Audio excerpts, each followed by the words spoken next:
ఉయ్యాలంటారు రెండు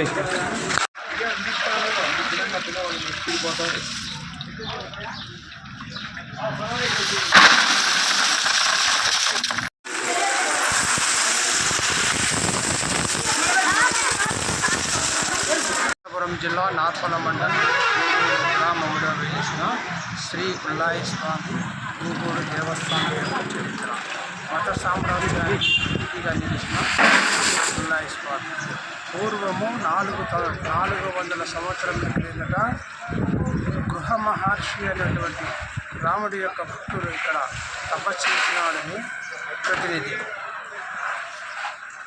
శ్రీరామచంద్రుడు అన్యవాసము వచ్చినప్పుడు తన ఆతిథ్యాన్ని స్వీకరించాలని త్వరగా సరే ఆతిథ్యం స్వీకరిస్తామని చెప్పి త్వరలో వెళ్ళిపోవడం వల్ల మరీ మాకంగా 2-3 రోజుల వరకు ఇక్కడ మా ఆతిథ్యాన్ని స్వీకరించాలని కృష్ణ మహర్షి అడగగా అరణ్యవాసము పూర్తి అయిన తర్వాత ఈ ఆతిథ్యాన్ని స్వీకరిస్తానని వెళ్ళిపోయాడు. ఆయన వైమరచి పోయినందువలన మా యొక్క స్వామివారు రాలేని ఉద్దేశంతో ఇక్కడ ఆత్మహత్య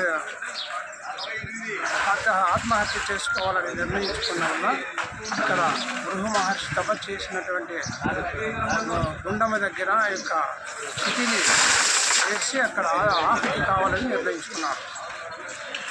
అప్పుడు యొక్క స్వామివారి యొక్క దిగదృష్టితో చూసి అయిన భక్తుడైనటువంటి బుద్ధుడు ఆత్మహత్యకు పాల్పడినాడని తన వాయుపుత్రుడైనటువంటి ఆంజనేయ స్వామిని ఇక్కడ పంపించాడని ఒక ప్రతినిధి.